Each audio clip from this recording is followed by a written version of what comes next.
Today we're going to be talking about optimizing your legal function in 2026. There is a lot of hype about AI, a lot of hype about legal generally, and I just want to demystify what it actually means to have an optimized legal team today. So before I begin, a few words about us. We are Simple Docs. We are a legal contract automation company, and we work with thousands of legal teams to help them optimize the way that they work with regard to their contracts in particular, but also in some instances across the broader legal function. So we have a lot of experience and we know what works and what does not. Uh, Before I begin and I sort of go into the crux of this webinar today, I just want to say that this is meant to be an interactive webinar. So if you have questions as I go along, or if you have commentary that you want to share, please do. And what we often see is that we start conversations in the chat, and that's great. We love it when that happens. So please feel free to engage with other people who are in the audience. We have around 200 people here today, so there's a lot of colleagues in the same room. So do take advantage of that. Okay, so there's a lot of hype, as I said. We're seeing lots of people adopting tools, adopting new ways of working. But to be honest, we do have a bit of a hype problem and an execution gap. So just because you've bought a tool, and I am a software vendor, so maybe I shouldn't be saying this, but I will. Just by buying a tool doesn't mean you're going to scale your legal team. Just because you're using AI, because you're having pressure from the business to do that, or because you've seen some really cool stuff on LinkedIn, doesn't mean that AI will become your operating model. AI won't solve problems of lack of clarity or strategy. And just because you're faster in doing certain things doesn't mean that that will give you quality by default. The world that we live in now is so different to where we were literally last year. And we need to be really careful about how we proceed with deliberation in this new world because the opportunities are enormous. And legal is scaling whether we like it or not. So it's not an option, it's going to happen. This will happen because business velocity is increasing. I don't know if you use AI in your day-to-day already, but I do a lot.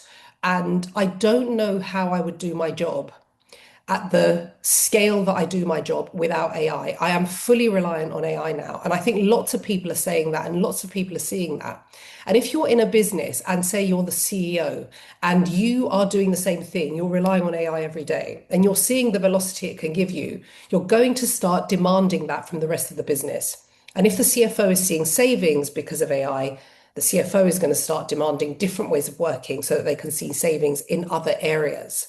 And so there will be pressure from the business. There's pressure from the market more broadly. Your counterparties are going to demand a faster, more streamlined experience. And legal demand is growing. It's not shrinking. So just because AI's here and because people are automating the way that they manage contracts or other part of the legal process does not mean that legal demand is going down. And in fact, there was a study recently that showed that law firm fees were going up and also their revenue was increasing. So even though we may have expected AI to reduce that slightly, it's not doing that. Headcount is not scaling linearly either. So legal demand is going up, but, and this is not new, this has always been the case, just because the business is growing doesn't mean that legal is going to get budget to increase their headcount. That never happens in any business because at the end of the day, we're not revenue generating teams. And so we don't always get the budget to increase the headcount. I'm not saying that's right. I'm just saying that that's the way it is.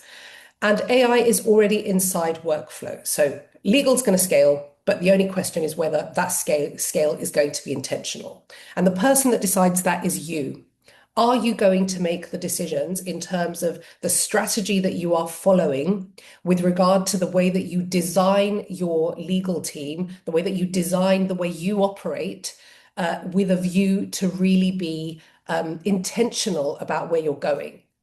Because if you don't scale deliberately, if you don't realize now that the world is rapidly changing, that businesses need you to work differently, need you to deliver faster outcomes, better outcomes, and different outcomes, what will happen is that you're going to scale, but the legal work product is going to become inconsistent.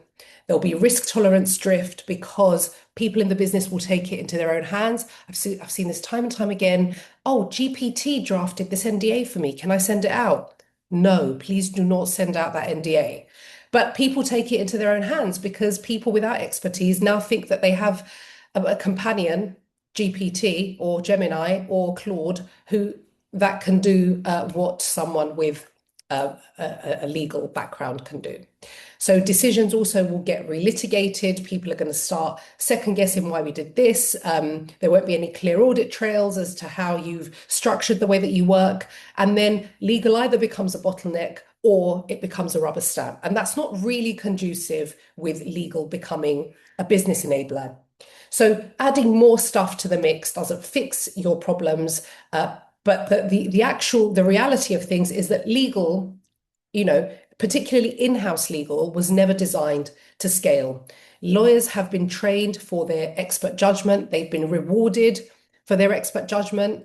Back in the day, I'm talking back 20 years ago, before being in-house was fully mainstream, volumes weren't high. We weren't expected to review hundreds of contracts in some instances. We were doing smaller projects, smaller pieces of work that required a lot of attention. The risk was high. And so we were expected to take a long time over things, but our role has shifted. And also we had clear ownership, the lawyer's responsible. Whereas now we're bleeding into different parts of the business. Now we're part of the product team. Now we're part of the marketing team. So it wasn't so embedded previously. And of course, there were slow feedback loops because that was expected of legal. But 2026 legal requires a different operating logic. And the first thing that we need to do is see ourselves for what we need to be. We are brought into an in-house environment thinking that we need to be a legal advisor, a risk checker, and in some instances, a support function. But in order for us to scale, the first thing that we need to do is recalibrate that identity that we carry with us, either from private practice or law school or being under the management of a more old school in-house lawyer. What we need now to deliver to our businesses is a capacity of a business enabler. What that means is that we cannot block stuff for the sake of blocking it. And I'm not saying that you're doing that. I know that most in-house lawyers want to be this and they want to do this, but there's often a conflict. And I still suffer with this sometimes. There's a conflict of, but I'm here to give you my expertise. I'm here to be a legal advisor. I need to advise you of all the risks, and I need to be really loud about those risks so that you know what decisions you're making. But actually, what we're often doing is blocking the business without the risk being proportionate to the business impact. And so being really clear about what those risks are that the business is happy to take, because ultimately that's their decision, is exactly what legal needs to do in order to build a system within the business that embeds legal by design. And if anyone's done any privacy law, you'll know the GDPR requirement of privacy by design. And I really get that. And this is kind of the message that I'm trying to deliver here. Where we're going in the future is not legal, siloed, send me everything that's remotely legal and I will check it and then give it back to you. What the business is going to start to expect is that legal embeds its DNA into a broader system so that the business can make decisions and move fast without unnecessarily increasing the risk appetite, but also knowing and being confident that it's making decisions and moving within parameters that are tolerable from a risk aspect. And that's how you become a force multiplier for the organization. I'm kind of saying we need to get out of the way without making it dangerous for the business. So how do we do that? We cannot scale as an advisor. Advisory models do not scale with demand. They centralize judgment and they create bottlenecks. But enabling models distribute decision making. They allow a salesperson to make a decision that would otherwise sit with you, because that salesperson has the tools, the guidelines, the playbooks, and the escalation routes to do the thing that you have historically done. And lots of organizations already do this safely. So this is the kind of approach that we need to start taking. We need to start thinking about how we're going to encode our judgment and how we're going to move at business speed rather than legal speed. But before legal can optimize how it works, it has to redefine what it is. I cannot emphasize this enough. We can't be reactive advisors. We cannot optimize in isolation by sitting in silos. And we cannot design ourselves without the right business context, which is why we need to build our relationships and understand where the business is going. So the first shift is in the identity, going from legal as a downstream reviewer to legal as a business enabler and a design partner. And this is exciting, right? Because I don't know about you, but when I was in house, I did not want to just be there reviewing endless contracts all day long. The stuff that I really loved was when was being brought into strategy, into understanding where the business was going, what risks it was seeing, where a big supplier was causing a risk that I needed to advise on because I understood the contract, but I also understood the business context. So this is the stuff that is fun. Often lawyers will leave private practice or, I don't know, other organizations to go into their roles because they want to be part of a business and they want to be commercial and they have this legal brain that fits this way of working, this business environment. So it's exciting. And enabling starts with alignment. So if you think of yourselves in the middle, you've got all these other departments around you. How do you align with these guys? And how do you figure out what it is that they're doing and where it is that they are going? So here's the structure that I use to anchor that conversation in lawyers' minds.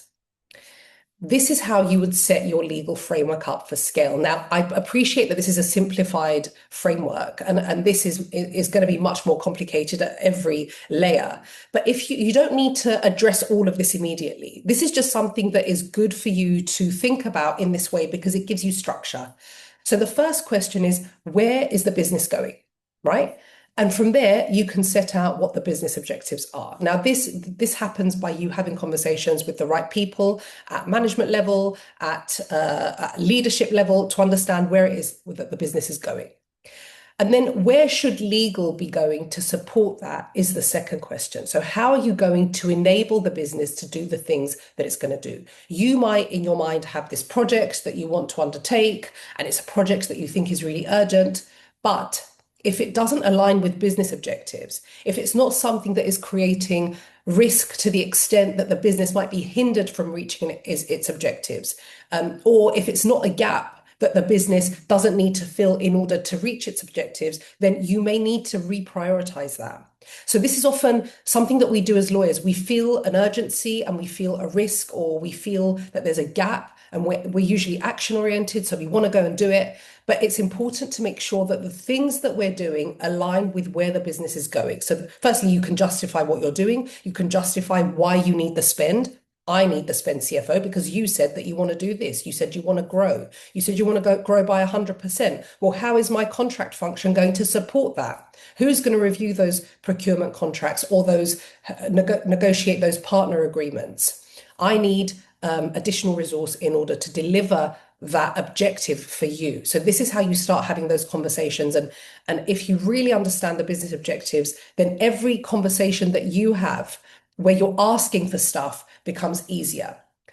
And that also will allow you to craft a legal mission and vision. And often as legal teams, we don't do that. We think we're there to support the business and to react to things that are happening. However, it's important to take the time to write down what our mission is for the legal team, how that aligns with the overall business vision and mission, and then set out where you'd like to see, write out where you'd like to see your legal team next year. So in January 2027, where are you going to be? And what about in January 2030? Where are you going to be then? It's nice to direct people towards a broader vision, towards something bigger.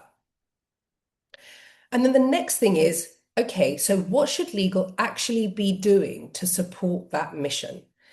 And then that goes into tasks. What are the things that you need to be doing? But more importantly, perhaps, is what are the things that you should not be doing? Because as we know, legal is one of the most under-resourced teams in any organization. So you need to ruthlessly prioritize what you do and what you don't do. And the only way to do that is to have an operating model. Now, before we get into the operating model, which is the 5+1 framework that I'm going to be talking to you about today, the way to understand what tasks you are actually doing is to do something that your lawyers are going to hate. You're going to do it for 2 weeks. You're going to ask them to please cooperate and to not be triggered by the PTSD that they have from when they were in private practice, where they measured their time in 6-minute increments. But what you really need to do is figure out what your team's doing now. I did this exercise for a fintech a few years back, and I found that the team was spending, I'm not joking, 50% of their time on Slack, responding to messages from the business. 50%. That's enormous and outrageous. So, but you don't know that that's happening because people aren't, they're just reacting to stuff. You want to be helpful. You want to be supportive. You don't want to be a blocker. You don't want people to say that you're slow. So you react, but actually that's just not conducive to a strategic outcome. So it's important to understand what your team is doing and whether those tasks should be done at all. And I'm going to give you another visual in a minute to help with that. Once you know what tasks you should be doing, what tasks you're doing, the next thing is how should legal be operating to support that? So just to simplify this, it's number one, where is the business going? That's your North Star. Secondly, where should legal be going to support that? Then what should legal be doing to support that? And then how should legal be operating to support that? And it all flows back up to your business objectives. The 5+1 framework. So the 5+1 framework is effectively a framework for how you might set up your legal function from an operations perspective. These are the 5 pillars that if you nail, you are in a better position than 99% of legal teams out there. You don't need to do all of this at once. You probably won't be able to do all of this at once. This is just for you to have in your head, again, a framework, because that always helps us work more effectively and towards a broader goal. So the first is legal resourcing, what work belongs in legal and what doesn't. Then we have legal intake. How do you take your demand? Is it by the water cooler? Is it on Slack? Is it email? Do you have a legal front door?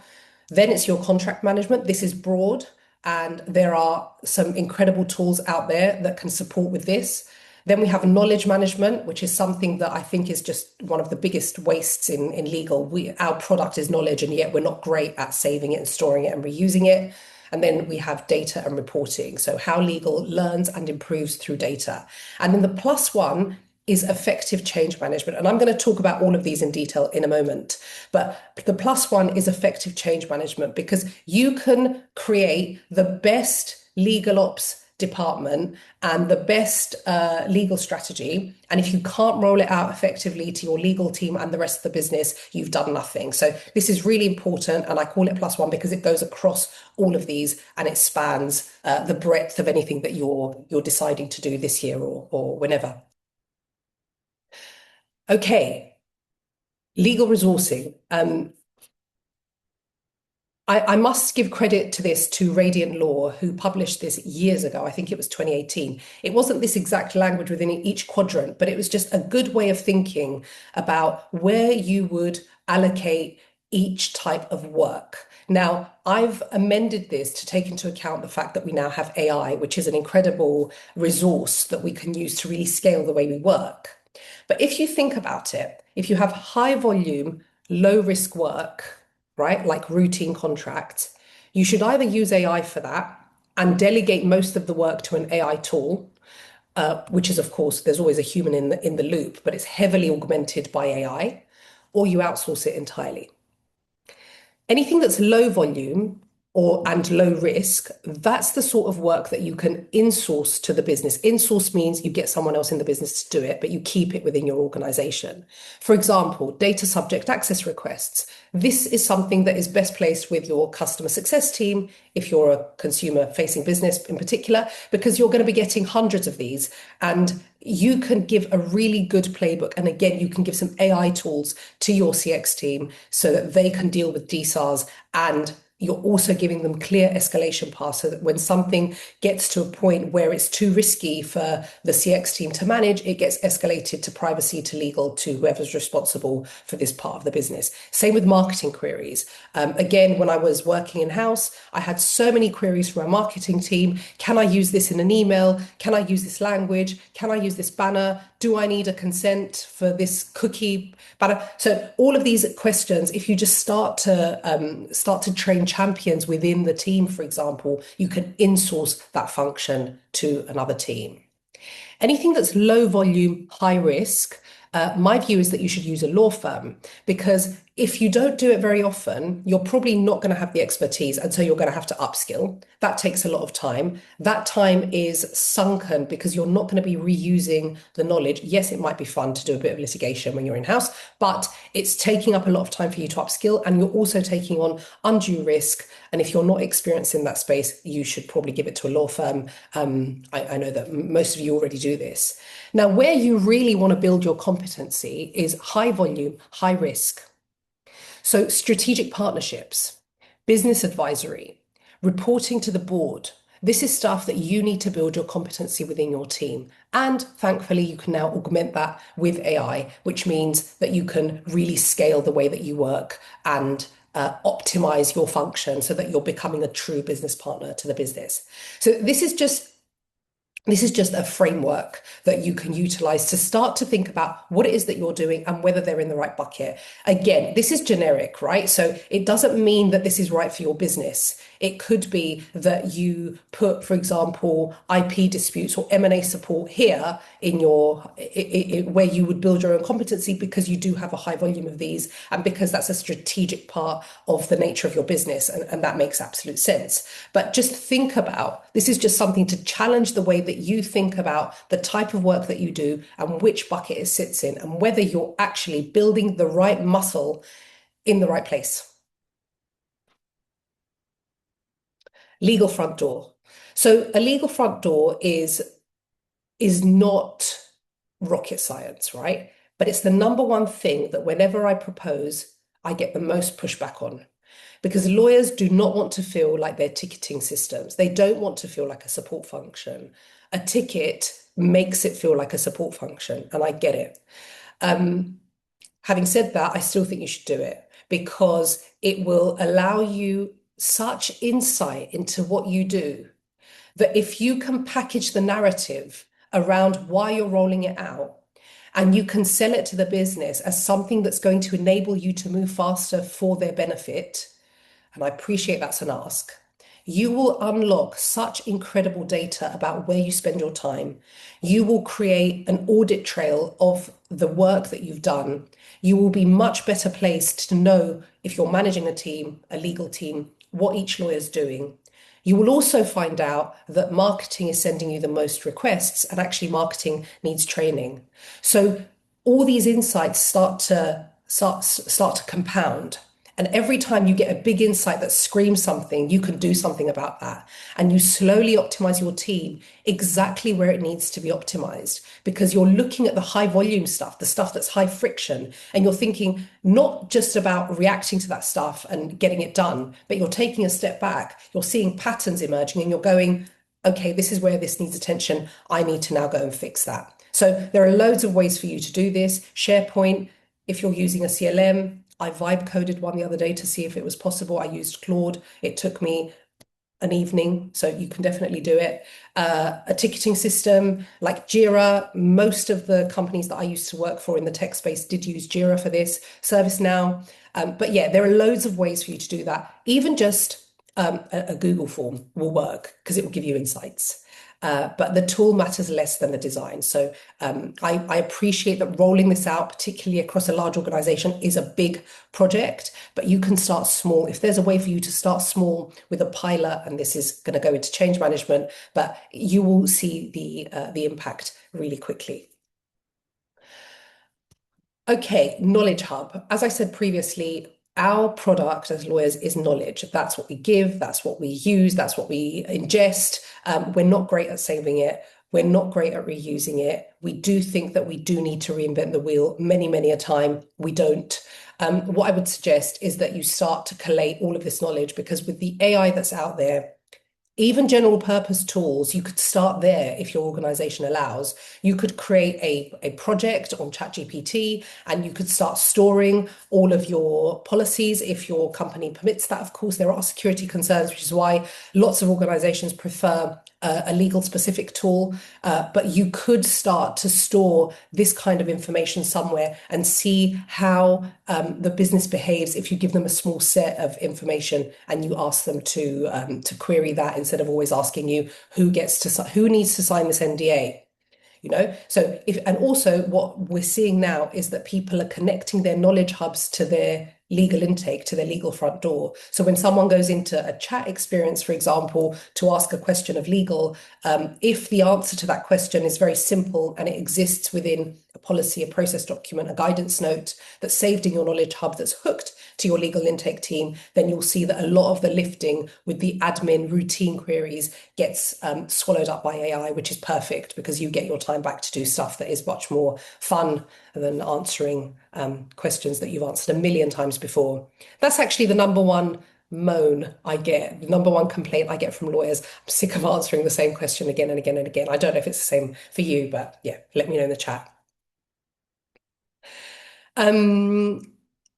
So from legal knowledge to business enablement, legal knowledge answers questions, lives with legal, and reacts to requests. That's the current scenario. But if you want to move that knowledge into something that delivers on the business enablement promise, that knowledge base will guide decisions, shows up in workflows, and will scale without friction. So you keep control, but the business gains autonomy. And this is key, right? Because you don't want the business to have to wait for you to answer if the answer is already there and it's not high risk for them to take that answer and go forward. My favorite, contract management. So this is where AI thrives, by the way, because AI is so amazing at patterns, recognitions, and taking data that is unstructured, because that's what contracts are, and then pulling out stuff that is structured. I got a stat from someone the other day that said 60%. I then got another stat that said 50%. So I'm going to go with 40 just to be conservative. But that's loads. So if you're spending so much time reviewing routine agreements, surely that's not how you move the needle when it comes to you being a business enabler. I'm not saying routine contracts aren't important. You need to be moving those forward. But if they're taking up such an enormous amount of your time, there must be ways for you to make that go faster. So there are 4 contract optimization levers. So, and I've split them into 2 buckets here. You've got foundational levers. So simplifying your contract, leveraging standards like one NDA, and then scaling levers. So AI contract review, AI contract management. So in the first instance, you need to set your foundations right. And in the second instance, you need to get the tools that are going to make those foundations go as quickly as possible without taking up so much of your resource. So the first thing that I would say is sort your templates out. Because if you have a template that has got this sort of language in it, when you can have this sort of language in it, why? You're sending it over to the other side. They're looking at a contract. Yes, AI might be reviewing a lot of the contract, but this sort of thing is even more dangerous now that AI is in the mix, because you're adding unnecessary language and you're adding more room for interpretation. You're inviting red lines. You're doing that also if there's just a human on the other side, because I don't know about you, but I've had contract rage in the past where I get a contract to review and the language is so dense, I have no idea what it says unless I read it 3 times. And that's not good for my brain. That's not good for your relationship. That's not good for deal speed. And that's not good for the business, because the business benefits from deals moving quickly. And that is actually a massive commercial advantage that you can provide to your business with a direct and immediate impact on the bottom line. So simplify your contracts, number 1.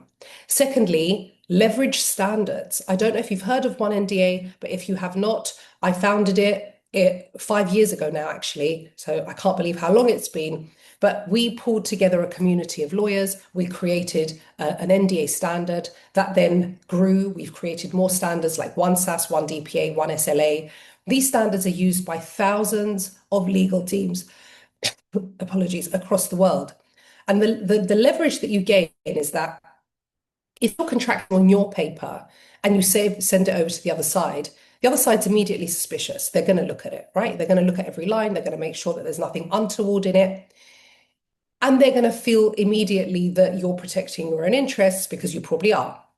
If you are contracting on neutral paper, that adversarial context disappears.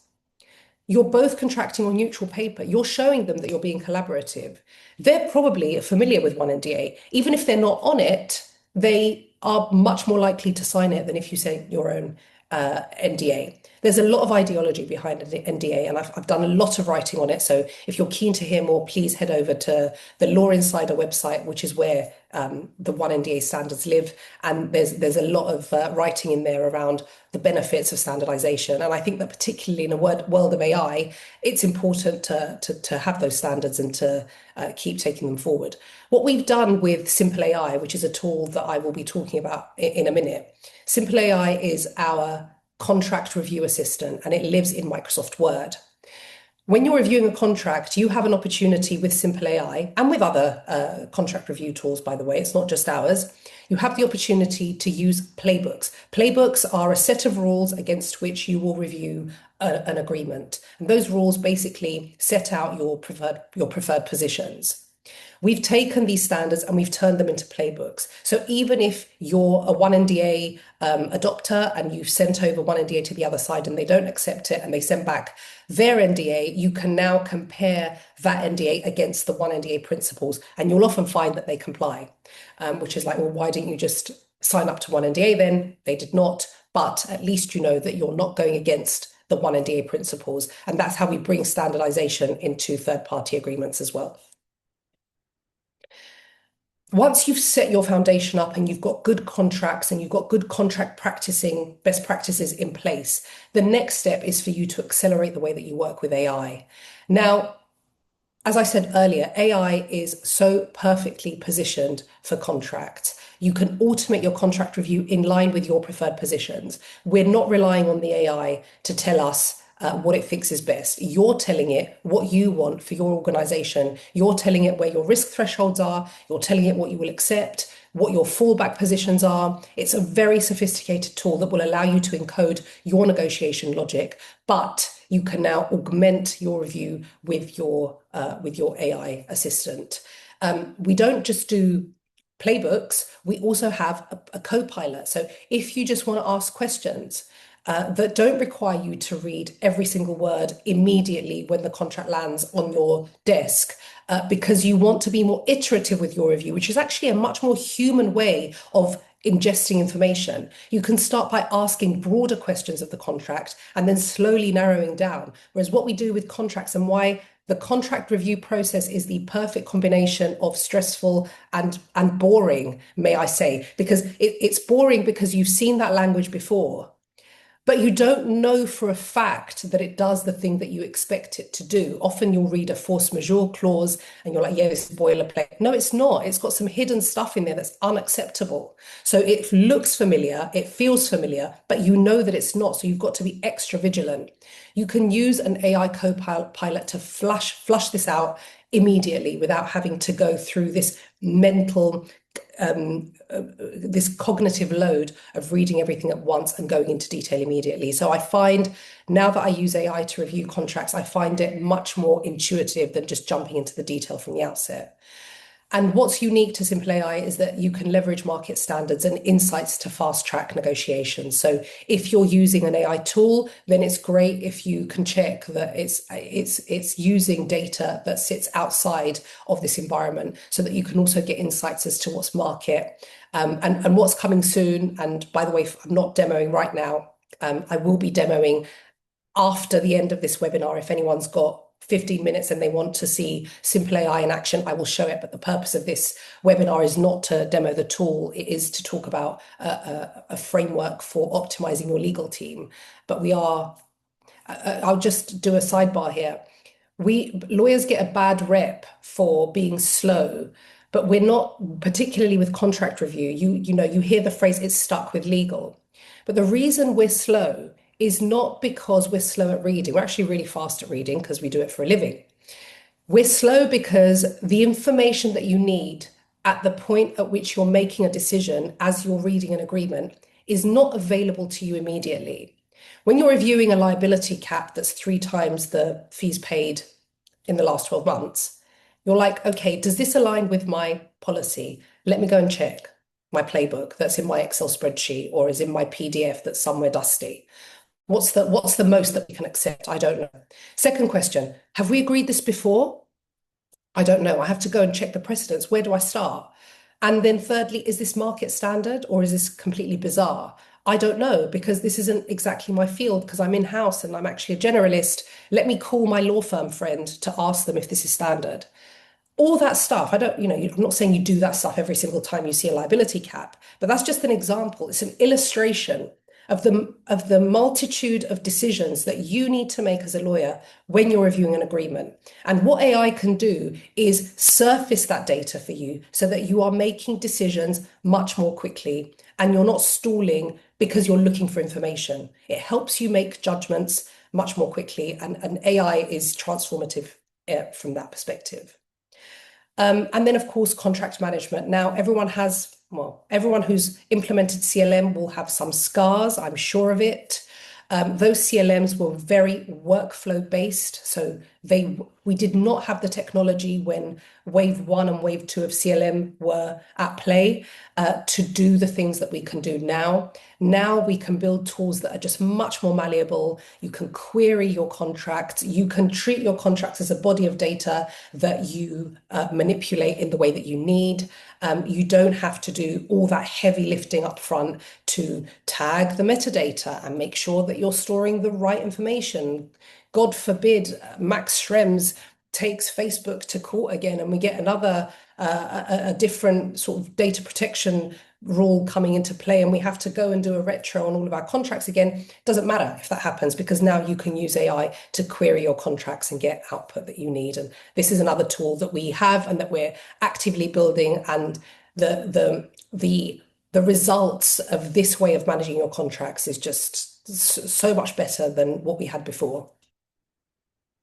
This is just a happy customer. Data and reporting. So one thing I'll say is data and reporting, legal teams have a lot of pressure to report, to get data, all of that.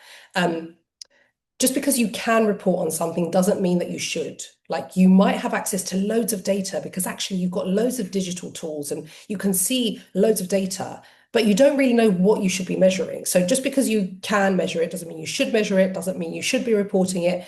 Try and tie your data to the business objectives. What is the business trying to achieve? And how are you demonstrating that you are enabling that objective to be hit? So you need to understand where time and effort is actually spent, look at the patterns in risks, delays, escalations, but just often with data, less is more.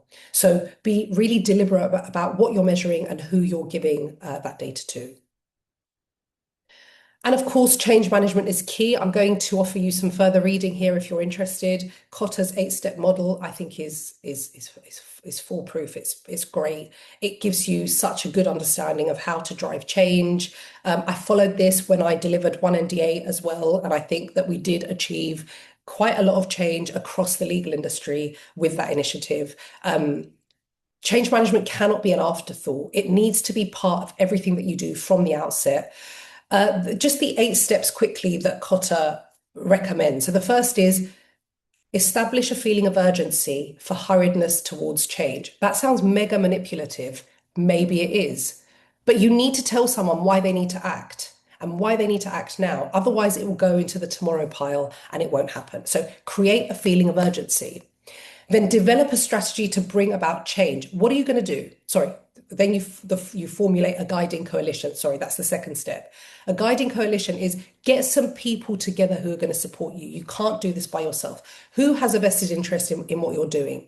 And then you develop a strategy to bring about change, and then you communicate or put forth the vision or strategy for the change. Communication skills are key. Who you talk to and what you tell them. is really important, and your message is going to change depending on who you're speaking to. And then you want to empower people to take action, incorporate changes. You want to give them goals. People like goals. People want to know that this is the thing that they're all gunning for and that they want to achieve by this time. And then capitalize on the wins or the gains in order to produce bigger results. So shout about successes, make a big deal about when you hit one of those milestones, and tell everyone how amazingly they did and how they supported that milestone.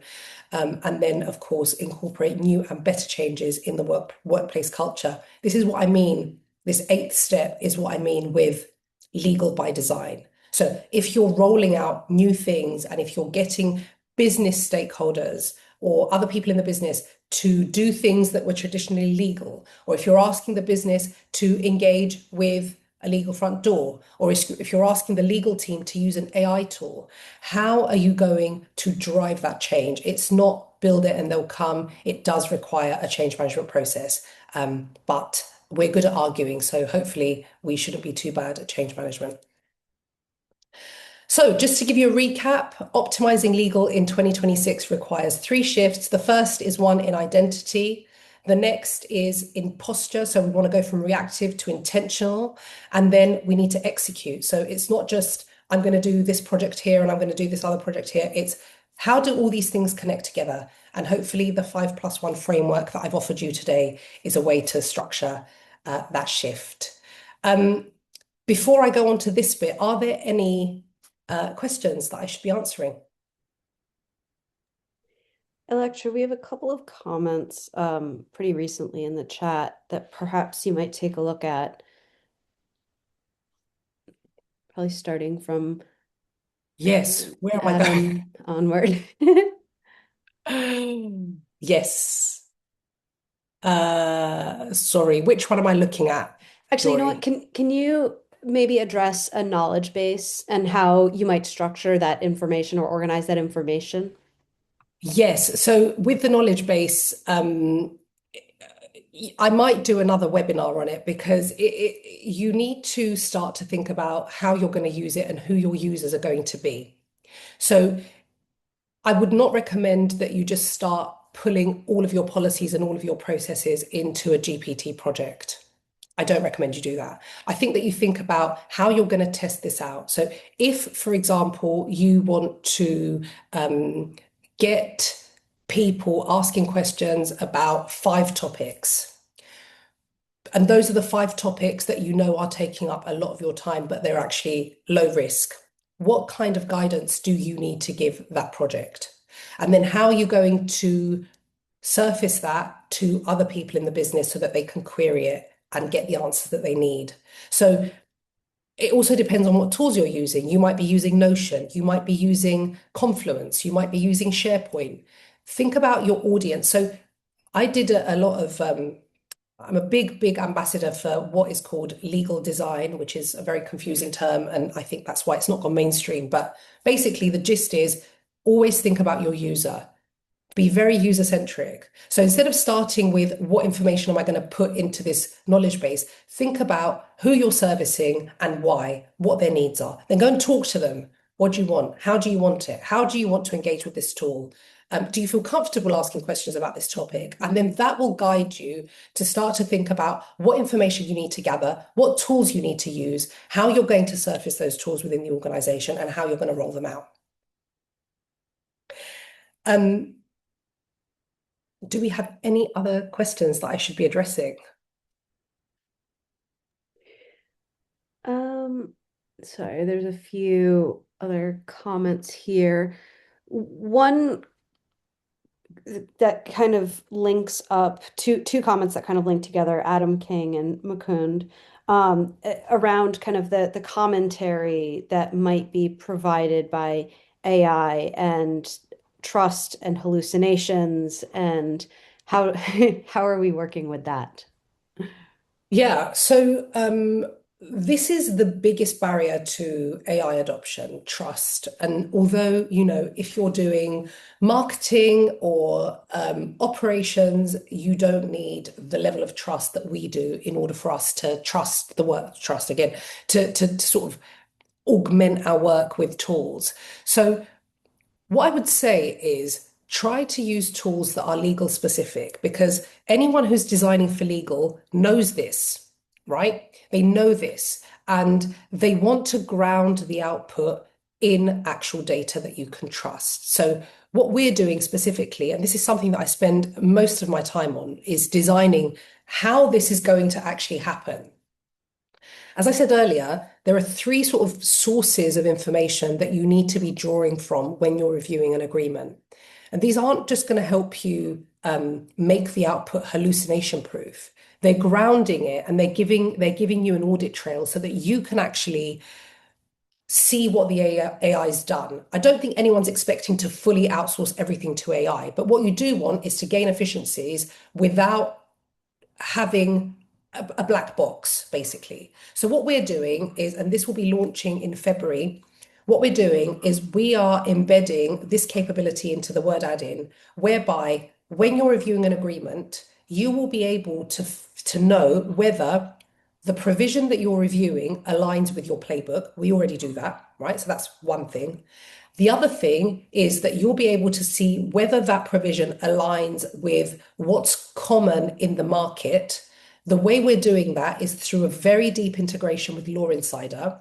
SimpleDocs acquired Law Insider late last year. And the purpose of that integration the purpose of that acquisition predominantly was because we saw the value of the data that Law Insider uniquely holds. We are the only tool on the market that has amalgamated contracts over years and years and years. And we don't just have contracts, we're not just Edgar. We took those contracts and we passed them at clause level. So we can tell you at clause level whether the thing that you're looking at aligns with your industry that you're in, the jurisdiction that you're in, and the position that you're reviewing. So the first is, does it align with your policy, your playbook? Second, is this going to cause too much friction because it's completely non-standard for this industry, this jurisdiction, this nature of agreement, this value even? And then thirdly, have I done this before? So what we're going to be able to do is integrate the word add-in with your contract repository, so where you store all your agreements, and we will be able to tell you whether for that supplier you've agreed that before, or for this type of contract you've never agreed this. So this information, these insights are key, right? Because then you're not just leveraging AI to give you an output that sounds plausible. This is a different use case. You're using AI to go and find information for you that would have otherwise taken you a lot of manual work. So we're not asking you to trust the AI. We're asking you to delegate the right things to the AI, which are go and find the thing that's going to take me ages to find and surface it in a way that makes sense and identify the patterns here that I need to be looking at. So I think it's just a different framing with regard to the risk that lots of lawyers see, and rightly so, when it comes to hallucination and trust. Um, so just before we wrap this up, I just want to give you a few words about SimpleDocs. So we are a contract automation company. We have been around Law Insider has been around for over 10 years, and SimpleDocs has been around for 3. As I said earlier, we acquired SimpleDocs, and we're on this journey to deliver the best AI tool out there. There's a lot of thought and a lot of ideology behind our product. I mean, we really understand how lawyers work, and we want to partner with you to help you do these things. When I talk about automating your legal function, it's also important that when you're choosing a tool, you're not just buying a tool, you're buying a partner, particularly in this era of AI. I'm the chief product officer, so I lead up product, and I also lead up the implementation team. I support the teams with implementing the tools that we sell them, because I also understand that lawyers are not legal technologists, and support is a really big focus for us to ensure that whatever it is that you get from us is something that will actually add value to you as quickly as possible. So I'm going to be spending 15 minutes at the end of this demo. So if anyone has time and wants to stick around, please do. For anyone who doesn't have time and you do want to see a demo of the full tool, Dory, can we pop up the poll, please, so that people can tell us if they'd like to schedule a demo? We'd be very happy to show you the tool in all its entirety and all its glory. So please just let us know if you're interested, and we'll be in touch. So yes, as I said, SimpleDocs is an award-winning contract automation provider, and as we come to the top of the hour, I'm going to stay on for another 15 minutes to deliver this overview of the SimpleDocs platform. And so yes, if you do have a hard stop, please feel free to drop off. Otherwise, I see that we've got 10 minutes left. I'm going to try and answer any questions that you might have. Otherwise, I will start after that. Great. One question, Electra. Can you outline a few ways that perhaps you can track change management activities within your organization? Track change management's activities. Sorry, So can you? basically like what are you doing internally to, enforce change, and Yeah. how are you then communicating that to your organization, what you've done perhaps? Yeah, I mean, legal feels this pressure to demonstrate as ROI as we keep getting told. I think that, well, it depends on what change you're trying to drive. So if you're trying to deliver a tool within your organization and you want to get the organization to use it, say for example, you've bought Simple AI and now you want to roll it out to your team. So you need to think of the stakeholders that are going to be most impacted. So it's your legal team. Your legal team is going to be using this tool instead of reviewing it manually. So the first thing to do is understand these people. What are they worried about? What are they worried about personally? Are they worried that they're going to become obsolete? Maybe. So you need to address that head on. You need to figure out who it is that you are dealing with. This is a very human thing. It's AI proof because it's superhuman change management, and we need to understand who it is that that we're dealing with, and what it is that they need to feel comfortable about, so that you can get them into a position where they're going to support you with the change. Again, it does depend on what you're doing. If you're, on the other hand, rolling out a legal intake form and now you want to get sales who are used to just pinging you on Slack to go through a form process, you need to figure out what they want in their role and how what you're doing is going to support the things that they want. You might also think about what they fear. And we had some behavioral training from an ex army person who talked about how they got terrorists to collaborate with them. And one of the things that they said was that the thing that really makes people do things are not things that they desire. People always talk about being positive, and when you're talking about change, talk about the positives, talk about the negatives as well. Talk about what happens if they don't do this, how they're going to be left behind, how their results might be impacted. Talk about the negatives too. Don't be afraid of doing that. I think we live in a world where we are afraid of talking about the negatives, and there's this pressure to be positive all the time. But yeah, don't have to do that. You can be really straight up about the consequences. So those are sort of some strategies as to how you might want to get people, corral people around your purpose. Now, when you start to deliver that change, yeah, it does depend on what it is that you're delivering. Yeah. Finalized legal. Love the name. Thank you. Thank you for saying that. Thank you for saying that Simple Docs is helpful. Yeah, we are really integrating with Law Insider. We think that this data is so key to getting lawyers to get as much value out of AI as possible. Enid, thank you for saying that. And I'm so glad that you love the tools. Simple Docs is a contract review tool. It will not help you evaluate your legal operations. However, if you do buy into Simple Docs, then you get access to a legal engineering team. The legal engineering team is led up by me, and we all have consultancy backgrounds, and we do understand how to scale legal ops. So we will support you with your legal ops journey. Our tools are there to support your legal ops journey. So it kind of goes hand in hand. So just to be really clear, Simple Docs is a contract automation platform. We have two tools. We have Simple AI, which is a word add-in, which I'll be showing in a few minutes. And we also have an AI repository, which is where you can store your agreements. The two integrate, so you can get insights from your repository in the word add-in. So when you're reviewing an agreement, you can tell whether something is aligned with your previous agreements or not. But you can also just use the AI repository without Simple AI to store your agreements, query your agreements, create reports, share those reports with other parts of the organization, etc. And of course, it's fully secure, and we are SOC 2 compliant and GDPR compliant. And we have a full trust page that you can look at if there are any questions around how we handle security and confidentiality. Dory, it seems like some people didn't get the pop-up, so should we pop it up again?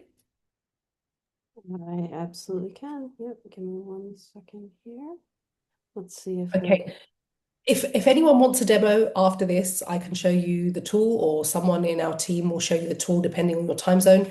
We have coverage across the globe. So if you do want a demo, please let us know here.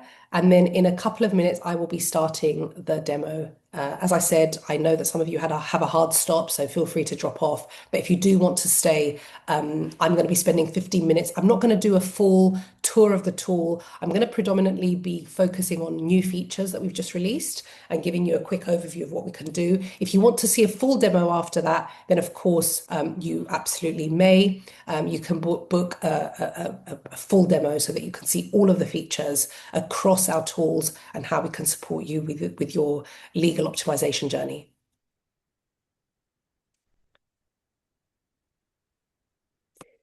Electra, I have a very broad question, but perhaps you can indulge us for a minute here. Aside from legal as a support function in corporates, how do you think AI can impact the litigation industry? Should courtrooms be more technology inclusive? I think they are, aren't they? Or if they're not, they will be. We had a conference in February last year in Miami, which was amazing in February, and there was this professor there, and I'll never forget this. And I always talk about this, and I think this professor's going to think that I'm obsessed with him, which I probably am. He was talking about how in the courts of, I think, Alabama, but I might be wrong. Please correct me if I am. The judges are basically using AI to decipher the true intention of contracts, because of course contracts are nothing but a meeting of the minds. And if there isn't that, then what is there? So judges were using AI to review contracts when there was a contractual dispute to understand what the intention was of the parties, and they were using that as evidence to skew to direct their decision. So I think it is already being used. I think the question that came out of that conversation was, in a world of AI where people are using AI to draft agreements, negotiate agreements, and litigate agreements, do contracts become obsolete? Which is a bit of a mind blow, but yeah, we are moving really fast, and I do think that courts will continue to use AI, and those that don't should. Great, thank you. I think we're probably ready for you to jump into the demo. If you could start with just a quick overview for anyone who is currently using the Law Insider AI add-in, and just a quick overview of Sure. perhaps what those differences might be as well. Thank you. Yes, thanks for reminding me, Dory. So, anyone who is familiar with Law Insider or a Law Insider customer has probably had access to the Law Insider database. So that means that they were paying for a subscription that allowed them access to the clauses and contracts that we host. Last year, however, we also released the Word add-in. So it's the Law Insider Word add-in, which has now been rebranded to Simple AI. It is the exact same tool as what we have through Simple Docs. However, the difference with the Law Insider version of Simple AI is that it's geared towards smaller teams and solo lawyers. So that means that you take more of an e-commerce route to buying it. So if you're just a small team and you don't need legal engineering support because you're not rolling out across a large organization, then it's probably more suitable for you to get access to a tool that is lower cost but has the same functionality. And you can just buy one license through that. If you buy it through Simple Docs, you're buying it as an enterprise team, which means that you get access to a legal engineering team. We will support you across your implementation. We will help you map out which contracts you want to automate. We will create your playbooks for you. We'll help you test them. We'll help you roll them out. So you get this really robust support that comes with the enterprise version of Simple AI. We also integrate with our repository, which through the Law Insider version of Simple AI we do not, but we integrate with the repository and we can give you insights as discussed before. Nadine, is it possible to use your tools in a company that is working in a Google Workspace environment? Yes, but we only work, so Simple AI only currently works with Microsoft Word. It's on the roadmap to release the same tool for Google Docs, but it's not ready yet. But yes, if you're a Google Workspace, you can totally use it. Lawyers, I think, just use Microsoft Word regardless. So unless you only use Google Docs for contract review and you do not use Microsoft Word, then yes, you can use it. You do use Word. Okay, Nadine, yeah, you can totally use Simple AI. Cool.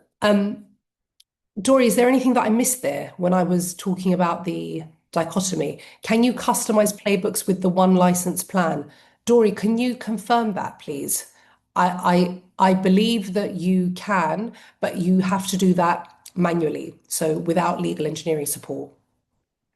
So all of the subscriptions should come with the Law Insider standard playbooks, and those standard playbooks can be customized. Yes. It was the case that we didn't allow customization. And the reason we didn't allow customization on the one person plan was because customizing contracts needed support. But now we have made it much more intuitive and we're utilizing AI. And I'm going to show you this in the demo in a minute to help you draft your prompts to get the AI only. Is Simple Docs a CLM only tool or does it include legal ticketing? It will include legal ticketing, and we have a tool called Workflow, which I admit is not the best name because what does it mean? But what Workflow does is we can take any process that you want and we can automate it. That sounds really broad, but Daniel, yes, we can deliver a legal front door. It's not an out of the box product at the moment. It will be. We've designed it. It's on the cards, but we do legal ticketing and a legal front door, and there's also an integration with a knowledge base. So we can do that. It's just not productized in the way that I'd like at the moment, but it's possible. Great. I think we can probably kick into the demo. Great. Sorry, you're looking at my notes now. Okay, so this is the Simple AI Word add-in. It lives in Microsoft Word. I'm just going to be demoing this today and just showing you a few new features in particular. If anyone's interested in the AI repository, then Dory's going to pop up another pop-up at the end to get you to give you an opportunity to book a demo. So this is Simple AI. It lives in Microsoft Word, and there are two predominant ways that you can use it. First is to do very surgical things with your document through the AI assistant here, where you can ask it questions, or you can redline or draft or compare documents. And then the second is review, where you can use a playbook that you've either created, that you've used because we have it, that you've borrowed from us, or you just leverage the LLM. So if you don't have a playbook for something, you can use the AI to review the agreement and build a playbook for you on the fly based on this agreement. So one of the most obscure contracts that we have on the Law Insider database is a contract for the sale of salmon. You probably won't have a playbook for that, but you can use general review because it will leverage the LLM and Law Insider to create a playbook that is consistent with the type of agreement that you're reviewing. So with the AI assistant, a couple of things that you can do is that you can say to it, make the IP clause more customer favorable. And what it will do is it will find the IP clause, which I think is clause 7, and it will make the changes in accordance with your prompt. The better your prompt, the better the result that you'll get. This isn't great, this prompt, because I've not told it exactly what I want, but it's done a good job in finding where it's skewed towards the other side. You can either apply your changes one by one, or you can go ahead and apply all of the red lines, and you'll see them popping up here. You can make amendments to the contract like you would normally, manually, if you like. And you can also edit the red line if you're not happy with it before you introduce it into your agreement. The other thing that you can do, and this is where our USP turns up with regard to the Law Insider integration, is that you can say draft a non-solicitation clause. And what will happen is that the tool will look at your agreement and it will firstly mirror your capitalized terms, which is great because often when you're borrowing from other templates or digging up an agreement that you did 3 years ago that you remember was you had a good clause in, you have to retrofit the terminology to fit the agreement that you're reviewing. What it's also doing is it's mimicking the tone of voice. So it's not going overly formal, it's mimicking the tone of voice. And then soon what you'll see here it is a Law Insider index score. So this score is how similar this language is to other clauses in Law Insider's database. Higher percentages indicate closer matches. So when I've in the past used ChatGPT to draft language, I always feel insecure because I'm like, is this totally random? And am I going to put it in the agreement and embarrass myself because the other side knows that this isn't really my area of expertise. Whereas what this does is it benchmarks the language against a data set that is precedent. Soon you will be able to do this in a slightly different way, which I will be able to show you in 3 weeks. You'll be able to do this with regard to your agreements as well. So you'll be able to highlight a clause and figure out whether that's something that you've agreed to before. And if you really wanted to dig deeper, you can go to see all, and here it will take you to a list of all the agreements from which it's pulled the substance, basically. So this is not just a word search, it's a semantic search. I'm not going to show you compare today, but as I said, if you did want to get a demo, then you totally can. The other thing that you can do is you can build playbooks. So as I mentioned earlier, and this is really what I wanted to show you today, as I mentioned earlier, building playbooks before was slightly more onerous, which is why we didn't offer it as a self-serve option through Law Insider. You now can use it. And the reason you can use it is because it's just much easier to build playbooks. So playbooks, as I said, are a set of rules that tell the AI what to look for in an agreement. We have 55 standard playbooks here. These were all created by our legal engineering team, and there's more coming. So this is a growing engine. We get requests, lots of requests every week for new playbooks that our customers want. So they all live here. What you can do is you can star them, and if you star them, they go and live in your favorites. But you can also have your own custom playbooks. Now, what that means is that you no longer have to build your playbook from scratch. So you can go here and you can say, build a playbook from current document. What this does is it scans the agreement and it takes the principle that underpins each provision and it turns that into a playbook rule. So I'm going to go fast here, but I would recommend you go higher quality if you're doing it for your use. And here what the tool's doing is it's giving you an overview of the strategy that it wants to take. And it's giving you an opportunity to redirect it if you don't think that these things should be prioritized. So also if you think that there are gaps, you can now tell it what to do. When you're happy with the strategy that it's proposing, you generate the playbook and it will not magically, using AI, will create a playbook based on this agreement. So often what I hear is that people will be reviewing, say, an NDA, a third-party NDA, on one screen. On the other screen, they've got their NDA, and they're checking to see if there's inconsistencies. You don't need to do that because it's 2026. You can do this. You can take your NDA, open it up, create a playbook, and then use that playbook to review third-party agreements. Now, before you start using the playbook, you want to QA it. You want to make sure that the quality is where you want it to be. So you'll go into each of these rules and just make sure that you're okay with it. And say auto renewal notice period is operationally safe for customer is the review rule name.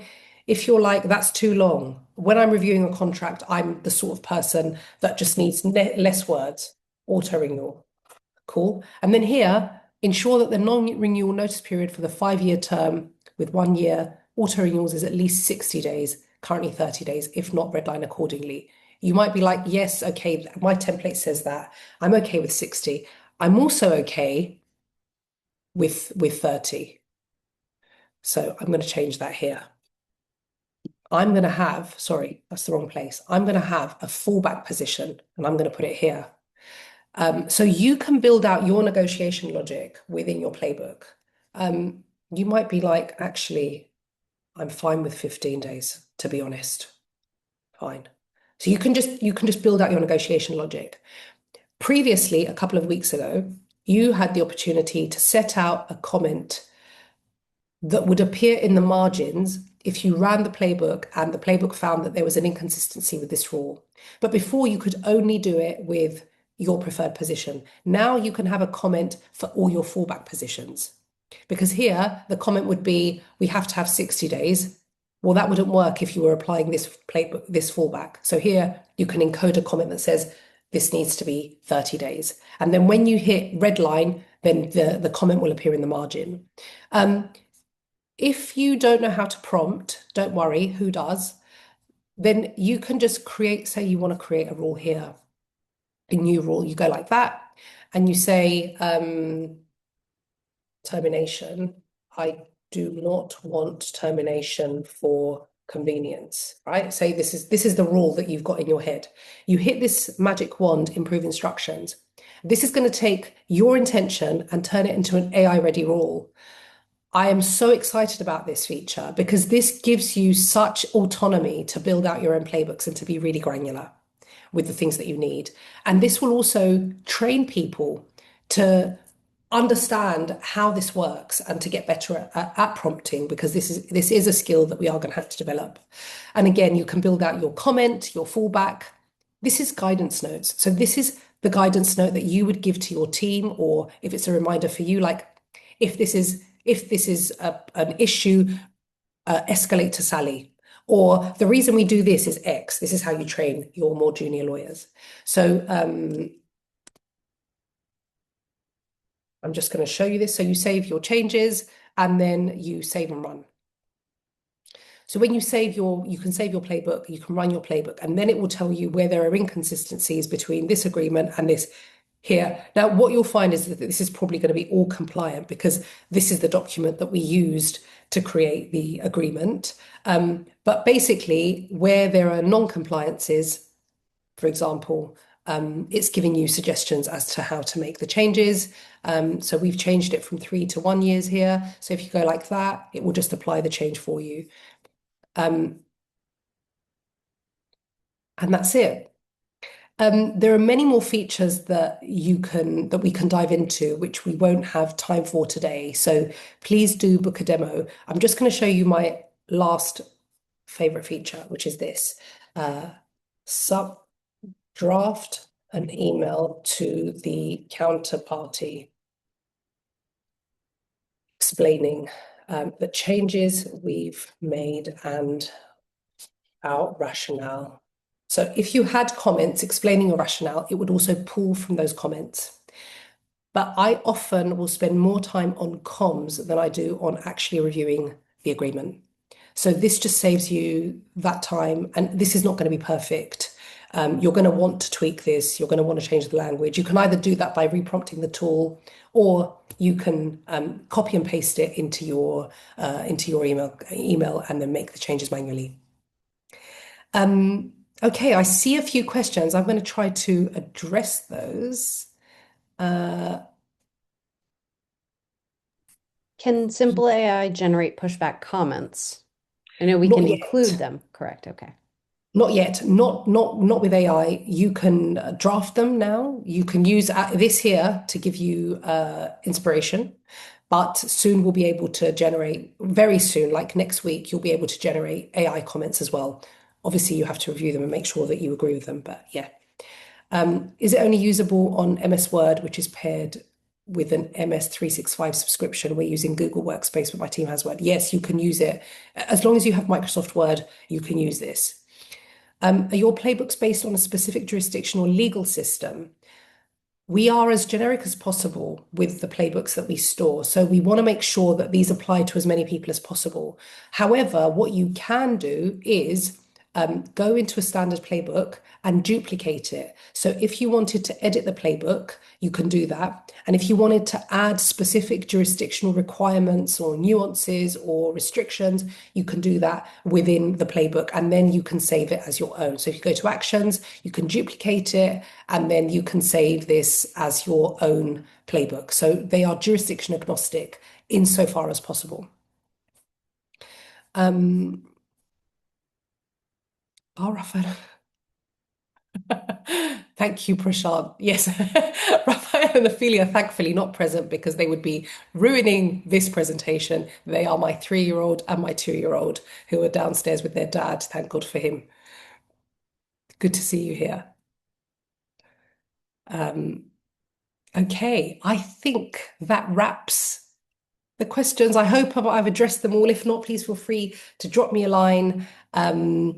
And sorry, I'll just try and address this one. Does AI track obligations in contract? Yes, we have an AI repository. So definitely, Ratner, if you're interested in that kind of functionality, please do book a demo for the AI repository. Is it possible for the AI to review the document and ascertain if there are clauses that are non-standard for the type of agreement? Absolutely. That's exactly what we're delivering in February. So stay tuned for that. Okay, I'm going to let everyone go. Thank you all for staying. I really appreciate we've got over 100 people that have stayed to watch this demo. So thank you so much. Really appreciate your time. Thank you for your energy. I love these sessions and I'm so grateful to all of you for taking the time to be here. Take care.